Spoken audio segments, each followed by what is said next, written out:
రైతు రుణమాఫీ రెండో విడత దేశ చరిత్రలోనే రికార్డ్ అని సీఎం రేవంత్ అభివర్ణించారు. ఆగస్టులోనే మొత్తం 31,000 కోట్ల రూపాయలు మాఫీ చేస్తామన్నారు. అసెంబ్లీ ఆవరణలో ఏర్పాటు చేసిన ప్రత్యేక కార్యక్రమంలో సీఎం పాల్గొని రుణమాఫీ నిధులను విడుదల చేశారు. తెలంగాణ కొత్త గవర్నర్ జిష్ణుదేవ్ వర్మ ప్రమాణ స్వీకారంలో సీఎం రేవంత్ పాల్గొన్నారు.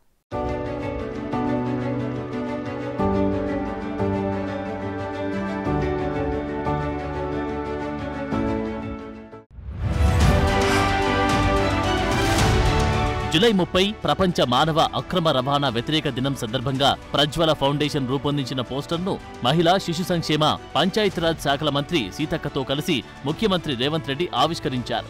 హ్యూమన్ ట్రాఫికింగ్ కు వ్యతిరేకంగా సుదీర్ఘకాలంగా పోరాడుతున్న ప్రజ్వల ఫౌండేషన్ నిర్వాహకురాలు సునీతా కృష్ణన్ను సీఎం అభినందించారు. ప్రజ్వల ఫౌండేషన్ కు ప్రజాప్రభుత్వం సహకరిస్తుందని భరోసా ఇచ్చారు. హ్యూమన్ ట్రాఫికింగ్ కట్టడికి అవసరమైన అన్ని చర్యలు తీసుకుంటున్నామని, అలాగే మత్తు పదార్థాల నిర్మూలన కోసం కూడా ప్రత్యేకంగా టీనాబ్ విభాగాన్ని బలోపేతం చేశామని సీఎం రేవంత్ రెడ్డి ఈ సందర్భంగా గుర్తుకు చేశారు.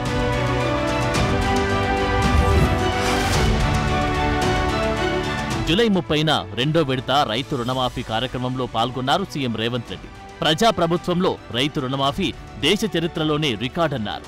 2 విడతల్లో రైతుల అకౌంట్లలో 12,000 కోట్లు వేశామని, ఆగస్టులోనే మొత్తం 31,000 కోట్లు మాఫీ చేసి పూర్తి చేశామని చెప్పారు సీఎం. తెలంగాణ రైతుల పట్ల కాంగ్రెస్ చిత్తశుద్ధికి ఇదే నిదర్శనమన్నారు. స్వతంత్ర భారత చరిత్రలో ఇప్పటి వరకు ఏ రాష్ట్రం తలపెట్టినంత పెద్ద మొత్తంలో రైతులకు రుణమాఫీ చేస్తూ తెలంగాణ ప్రజాప్రభుత్వం రికార్డు నెలకొల్పిందని సీఎం రేవంత్ రెడ్డి అన్నారు. తొలి విడతలో 1 లక్ష లోపు రుణాలు మాఫీ, రెండో విడతలో 1,50,000 లోపు రుణాల మాఫీ కింద 12 రోజుల టైంలోనే 1,00,000 మంది రైతుల ఖాతాల్లోకి 12,224 కోట్లను జమ చేశామన్నారు. ఈరోజు ఈ వేదిక మీద నుంచి నేను గర్వంగా చెప్తున్నా, ఈ దేశ ప్రజలకు ఆహార భద్రత చట్టాన్ని తెచ్చింది కాంగ్రెస్ పార్టీ, విత్తన సబ్సిడీ ఇచ్చింది కాంగ్రెస్ పార్టీ, ఎరువుల సబ్సిడీ ఇచ్చింది కాంగ్రెస్ పార్టీ, వ్యవసాయ పనిముట్లకు సబ్సిడీ ఇచ్చింది కాంగ్రెస్ పార్టీ, ఉచిత కరెంట్ ఇచ్చింది కాంగ్రెస్ పార్టీ, రైతు రుణమాఫీ చేసింది కాంగ్రెస్ పార్టీ, రైతు బీమా పంటల బీమా తీసుకొచ్చింది కాంగ్రెస్ పార్టీ, రైతులు పండించిన పంటకు కనీస మద్దతు ద్వారా చట్టబద్ధత చేసి ఇవాళ రైతులను దళారులు మోసగించకుండా పండించిన పంటకు గిట్టుబాటు ధర ఇచ్చే చట్టాలను తీసుకొచ్చింది కాంగ్రెస్ పార్టీ. జూలై 30న రెండో విడత రుణమాఫీకి సంబంధించిన చెక్కును రైతుల చేతికి ముఖ్యమంత్రి అందజేశారు. కాంగ్రెస్ ప్రజాప్రభుత్వం రుణమాఫీ ప్రక్రియను రాజకీయ ప్రయోజనాల దృష్టితో చూడబోదని, అన్నదాతలు బాగుండాలన్నదే తమ విధానమన్నారు. తెలంగాణలో గత ప్రభుత్వం 10 ఏళ్లలో 1,00,000 రూపాయల రుణమాఫీ కూడా సజావుగా చేయలేకపోయిందన్నారు. 2014లో 1,00,000 రూపాయల రుణమాఫీ చేస్తా అని మొదటి విడత కాదు, 5 సంవత్సరాలు 60 నెలలు 4 విడతల్లో చేసి చివరికి అసలు కంటే మిత్తి ఎక్కువయి రైతుకు ఇచ్చిన 1,00,000 రూపాయల రుణమాఫీ కూడా మిత్తిలకే సరిపోయి అసలు బకాయి అట్లనే ఉండే విధంగా ఆనాటి పరిస్థితులు. ఆనాడు ధనిక రాష్ట్రం, రాష్ట్రానికి నిధుల కొరత లేకపోయినా ఆ రోజు రైతులకు న్యాయం జరగలేదు. జూలై 30న ముఖ్యమంత్రి రేవంత్ రెడ్డిని జూబ్లీహిల్స్లోని నివాసంలో సినీ నటుడు అర్జున్ మర్యాదపూర్వకంగా కలిశారు. సీఎంను సాల్వాతో సత్కరించారు. సీఎం కూడా అర్జున్ను సాల్వాతో సత్కరించారు. పైకి మర్యాదపూర్వకంగా భేటీగానే చెబుతూ ఉన్న అసలు కారణం ఏమిటన్నది ఆసక్తికరంగా మారింది. అర్జున్ ఇటీవలే ప్రధాని మోదీని కూడా కలిశారు.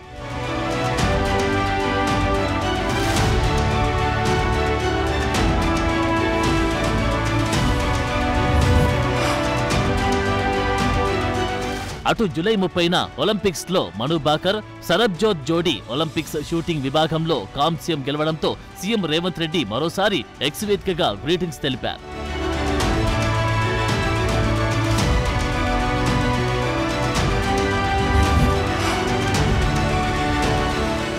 జూలై 31న జరిగిన అసెంబ్లీ సమావేశాల్లో హాట్ డిబేట్ నడిచింది. సబితా ఇంద్రారెడ్డి, సునీతా లక్ష్మారెడ్డి తీరుపై సీఎం రేవంత్ రెడ్డి సభలో ప్రస్తావించారు. వారిని నమ్ముకుంటే జూబ్లీ బస్టాండే గతవుతుందని కేటీఆర్ కు కౌంటర్ వేశారు. ఈ ఎపిసోడ్తో మొత్తం మ్యాటర్ గరమైంది. సీఎం క్షమాపణలు చెప్పాల్సిందే అని బీఆర్ఎస్ సభ్యులు తీవ్ర నిరసనలకు దిగారు.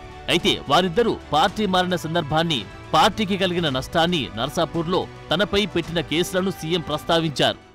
తమ్ముడుగా నన్ను పిలిచి మల్కాజ్గిరి పార్లమెంట్ లో ఎన్నికల్లో పోటీ చేయమని నన్ను ప్రోత్సహించి పార్టీ నన్ను ఎన్నికల్లో అభ్యర్థిగా నిర్ణయించిన తర్వాత కేసీఆర్ మాటలకు అధికారం కోసం కాంగ్రెస్ ను వదిలి టిఆర్ఎస్ పార్టీలో చేరి మంత్రి పదవి పొంది తమ్ముని మోసం చేసింది కాబట్టి ఈ రోజు నమ్మొద్దు అని కేటీఆర్ కి చెప్పిన అధ్యక్ష. ఇది నిజమా కాదా సబితక్కను గుండె మీద చేసుకొని చెప్పమని ఉంది. నన్ను మల్కాజ్గిరిలో పోటీ చేయి కాంగ్రెస్ నుంచి, నీ ఎన్నికల్లో నేను గెలిపించే బాధ్యత తీసుకుంటా నాకు చెప్పి నేను ఎన్నికల్లో నిలబడడం డిక్లేర్ అయిన తర్వాత కాంగ్రెస్ ను వదిలేసి టిఆర్ఎస్ లో చేరి మంత్రి పదవి పొంది ఈ రోజు వచ్చి మాకు నీతులు చెప్తే మేమేమన్నా అమాయకులమా అధ్యక్ష?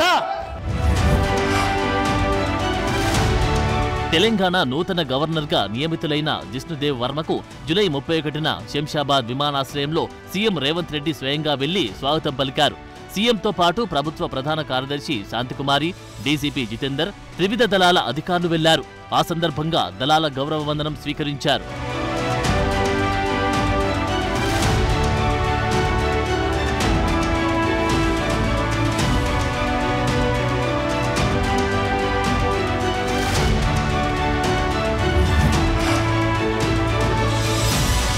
ఇక అదే రోజు సాయంత్రం తెలంగాణ కొత్త గవర్నర్గా జిష్ణుదేవ్ వర్మ రాజ్భవన్లో బాధ్యతలు స్వీకరించారు.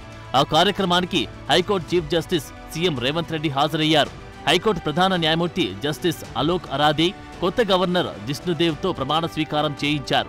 అనంతరం సీఎం రేవంత్ రెడ్డి నేతృత్వంలోని రాష్ట్ర కేబినెట్తో ఫోటో సెషన్లో పాల్గొన్నారు కొత్త గవర్నర్. ఈ కార్యక్రమానికి కేంద్ర మంత్రి కిషన్ రెడ్డి, శాసనమండలి chairman Gutha Sukhender Reddy, speaker Prasad Kumar, deputy CM Bhatti Vikramarka సహా మంత్రులు హాజరయ్యారు.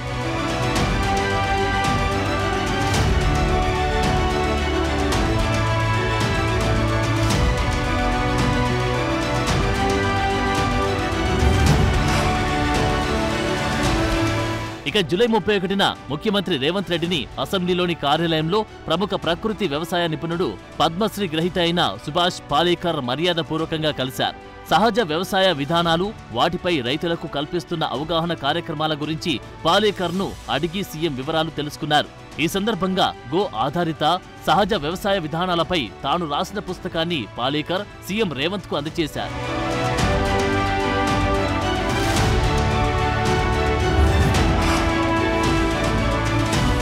జూలై 31న ప్రసిద్ధ మంత్రాలయం పీఠాధిపతులు శ్రీ శ్రీ శ్రీ సుబుధేంద్ర తీర్థ స్వామీజీ ముఖ్యమంత్రి రేవంత్ రెడ్డి నివాసానికి వచ్చి కలిశారు.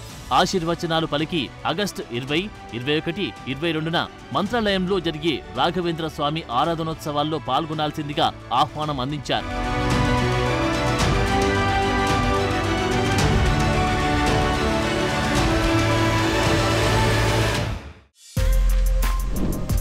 For more videos like this, subscribe Big TV channel.